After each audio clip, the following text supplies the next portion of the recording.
편 동영상이 끊어져서 연결해서 제가 말씀을 드리겠습니다.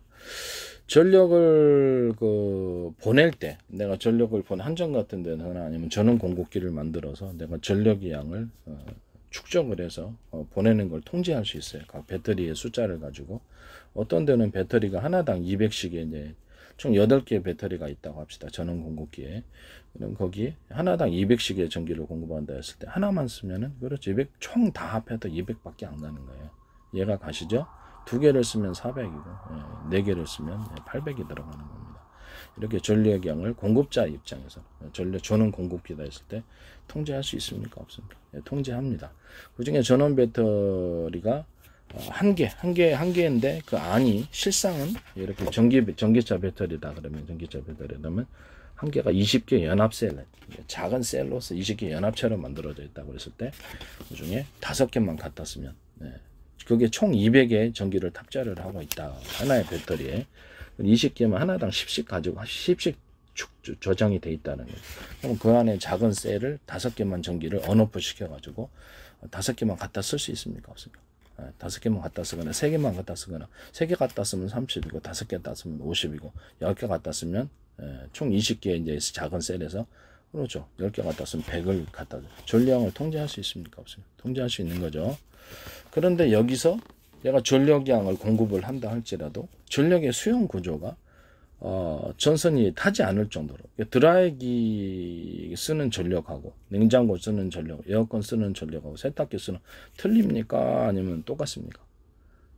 예, 틀리죠. 그래서 여기서 전력의 수용 구조에 있어서 받아들이지 못하면 받아들이지 못하면 전력이 그거밖에 소비가 안 되네. 내가 보내들지라도 이해가 가시죠?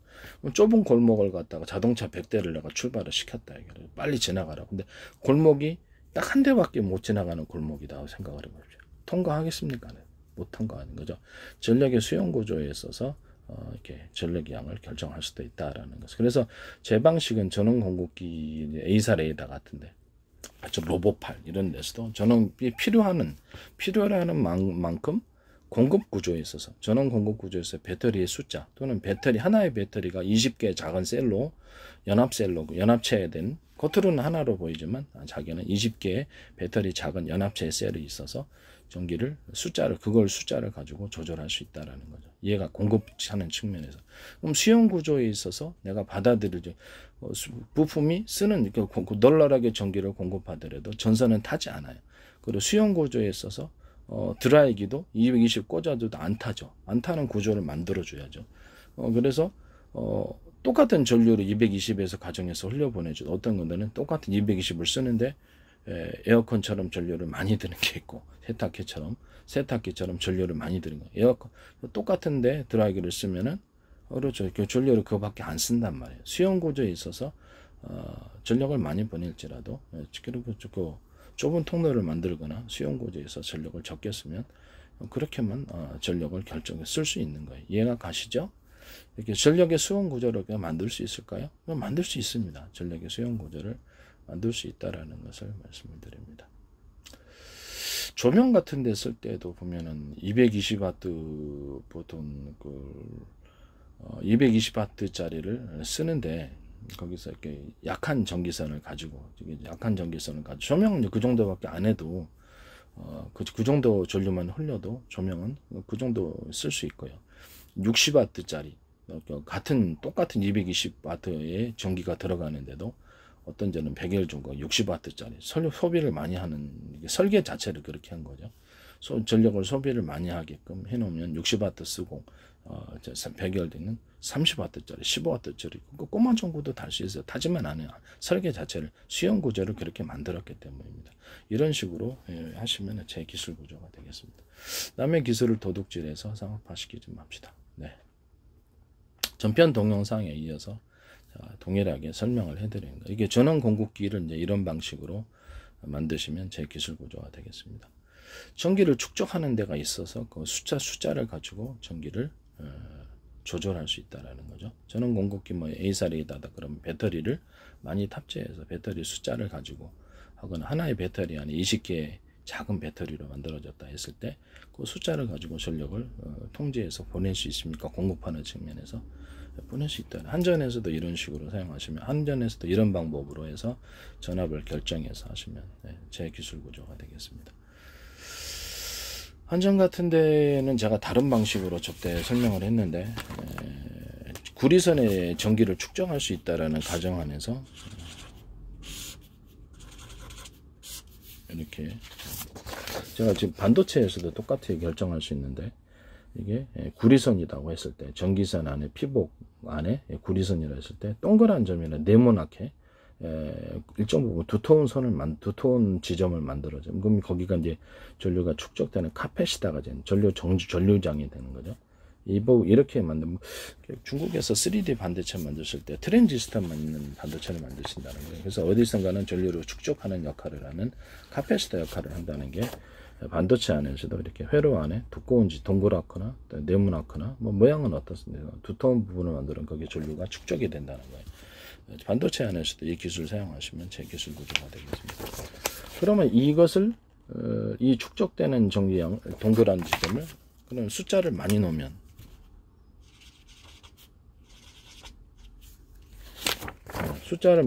널널하게 공급이 됩니까?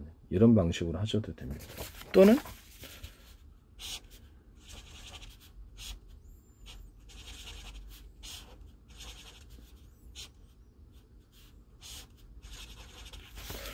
이렇게 전기를 쪼개가지고, 전기를 분할해서 여기 배터리, 이렇게 구리선이다. 그럼 이게 배터리라는 개념이죠. 카패시터, 배터리 역할을 하게 하고, 여기서 숫자를 5개나, 5개로 늘려도 되잖아요.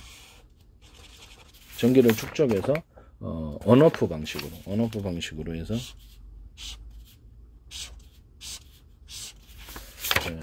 이 전선 구조가 타지 않는다라는 그런 전제 조건 안에서, 5개로 늘려서 전류를 축적해 놓고, 반도체에서도 사용할 수 있고요. 한전 같은 전원 공급자 또는 전기 공급기에서 이 방식을 사용할 수 있어요. 이게 5개로 사용해 놓고, 이건 이제 배터리라고 이게 합시다.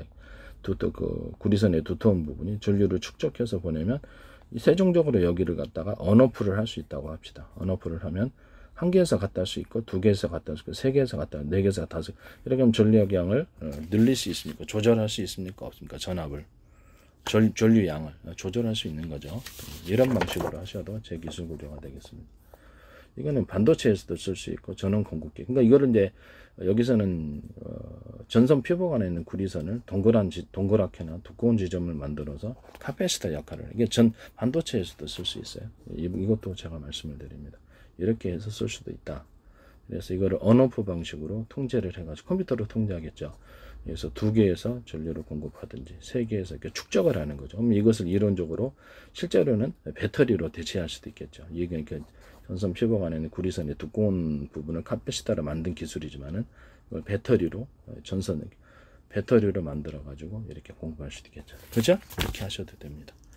또는 이 부분을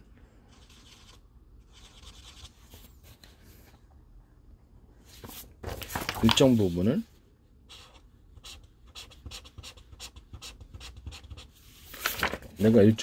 여기는 두터운 구리선으로 놨다. 그럼 여기 전류가 여기보다 더 많이 축적됩니까? 안 됩니까?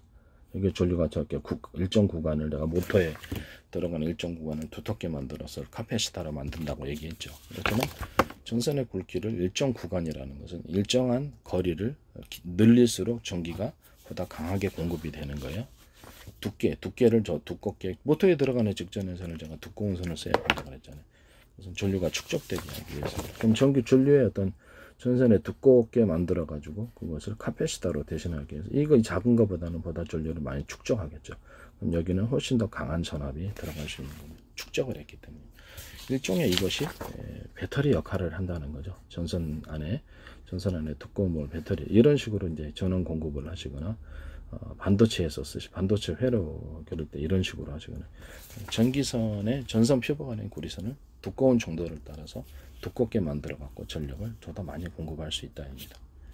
이해가 가시죠? 이 구간을 좀 더 늘릴 수도 있고 줄일 수도 있는 거죠. 이 길이를, 이걸로 전력을 축적할 수 있는 거예요. 두텁게 만들수록, 그렇죠, 거기는 구리선을 두텁게 만들어 전력이 보다 많이 축적이 되는 거겠죠. 그걸 카패시터로 쓰는 거니까. 아니면 일정 구간은 여기를 배터리를, 전류를 갖다 배터리를 숫자를 많이 늘리든가, 숫자를 많이 늘려서 좀 더 많은 전기를 갖다가 축적하고 싶다 그러면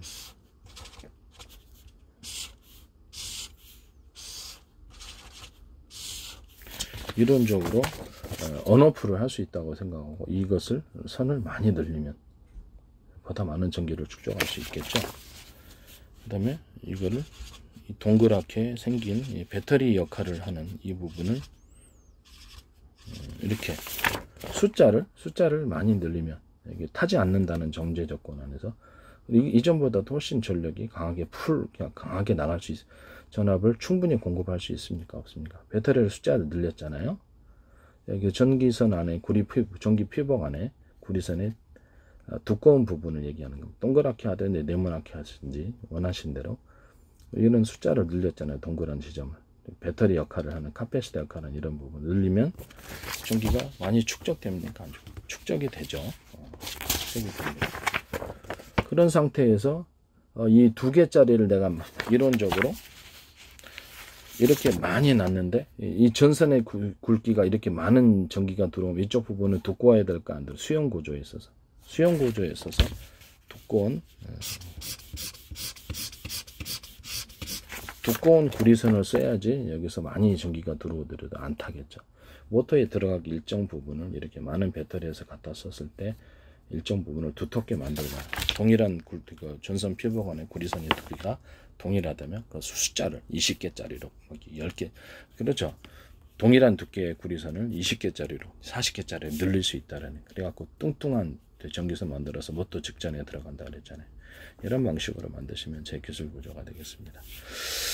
남의 기술 도둑질에 상업화시키지 맙시다. 이건 반도체 회로 같은 데서 컴퓨터 안에서도 전원 공급 방식으로 다 사용할 수 있고요. 이것은 제가 전 세계에서 최초로 개발해낸 것이라는 것을 말씀을 드립니다.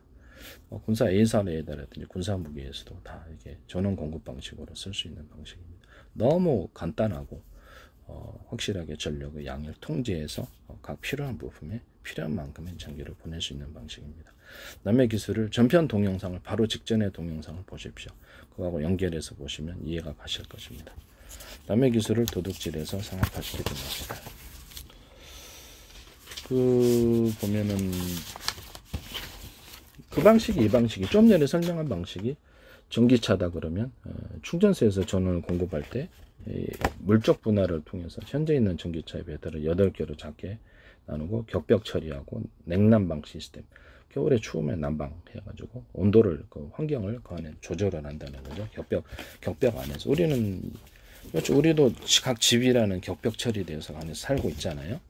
여름에 덥든지 이렇게 더우면 에어컨 틀고, 추우면 난방 보일러 틀고 이러지 않습니까? 그런 환경을 배터리에 만들어주는 거고, 그래서 콘센트 방식으로 해서 이 배터리에게 전선을 분할해서 전기 충전소에서 갖고 충전을 하고, 이 작은 배터리처럼 보이는 것은 안에 20개나 30개 몇 개를 만들기, 작은 배터리 셀로 만들어져서 작은 배터리들이 안에 연합체로서 들어가 있는 거예요.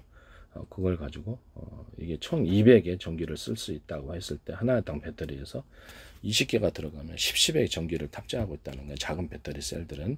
그러면 그래서 그 배터리 숫자를 가지고 전력을 결정할 수 있다는 거죠. 전선의 수용 구조에 있어서 이 전선이 두텁지를 않으면 그렇죠. 많은 전기를 갖다 썼을 때 전기선이 약하니까 타버리겠죠. 전기선을 두꺼운 거를, 전기선 안에 구리선을 두꺼운 걸 쓰든가, 아니면 내 방식으로 전기선 안에 구리선을 숫자를 그렇게 타지 않는다는 전제 조건에서, 그래서 동일한 두께를 가졌을 때 숫자를 많이 늘려서 그걸로 두터운 뚱뚱한 전기선을 만들어서 모터 직전에 들어가는 선으로 만들어서 카패시터 역할을, 전기를 축적하는 역할을 맡기는 거고요. 그래서 전기를 몇 군데에서 받아들여도 이 수용 구조에서, 뚱뚱한 수용 구조에 있어서 널널한 좁은 도로 만들어지면 200대를 보내도 하나당 이렇게 도로가 좁은 도로에서 하나밖에 통과할 수 없으면, 그리고 공급하는 측면에서 200대를 보내도 그렇죠, 하나밖에 통과를 못 하는 거예요. 이해가 가시죠? 그러면 공급하는 측면 8차선 정도로 늘리면 200대도 금방 소화하겠네요. 그렇죠.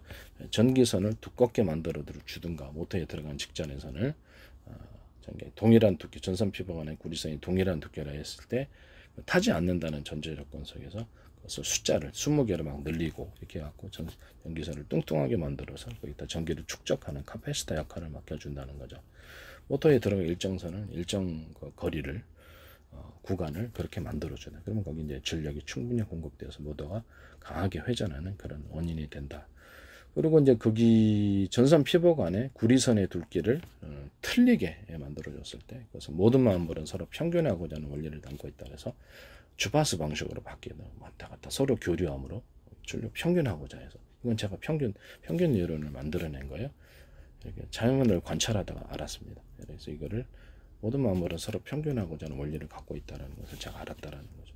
그래서 전기선을, 구리선을, 그래서 이제 그걸 이론을 기반으로 구리선을 틀리게 만들어내면 교류한다, 주파수를 만들어낼 수 있다라는 이런 기술에 이르렀다라는 것을 말씀드립니다. 그리고 구리 모터 안에 감겨 있는 구리선도 굵기를 틀리게 만들어주거나 이런 방식으로 해가지고 주파수 방식으로 이렇게 강력한 구동이 되도록, 그다음에 모터 안에 들어가 있는 연구 자석도 하나의 두꺼운 두께가 아니라 여러 겹의 두께, 그 중에서도 대중소 두께를 틀리게 해서 이렇게 모터 안에 들어간 연구 자석들을 배치해 놓으면 거기서 또 강한 구동력이 일어나는 에너지 활성화가 된다. 이것도 제가 세계 최초로 개발했습니다. 네, 그것도 이제 제 방식이라는 것을 말씀을 드립니다. 그리고 모터가 이제 회전하는 회전축, 자동차를 회전한다. 자동차 바퀴 그 회전축을 갖다 돌린다. 헬리콥터 회전축을 돌린다. 드론의 헬리콥터 돌린다 그랬을 때 일정 구간을, 이거 회전축이다 그랬을 때 일정 구간을 밴딩식으로 해가지고, 원형 밴딩이 낫겠죠. 대나무 매듭 구조, 마디 구조를 만들어서 돌리시면 강한 파워가 일어납니다. 그렇게 만들, 끝에다가 이제 약간 중간 부분이나 이렇게 어떤 부분에다가 스크류처럼 이렇게 회전축이 이제 부러지지 않는다는, 오래 써도 전제 조건 안에서 스크류 구조를 만들어주면 쥐어짜는 힘이 생겨서 파워가 더 업그레이드 된 자동차 회전축이다, 헬리콥터 회전축이다 그러면, 모터 이제 잠수함 회전축이다 그러면 더 파워 있게 돌립니다. 이 안에 스크류 나선 구조를 넣어주는 겁니다. 스크류 어떤 구조를 넣어주냐면은,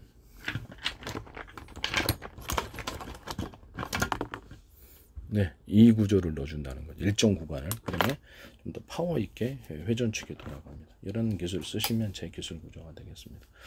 남의 기술을 도둑질해서 상업화시키지 맙시다.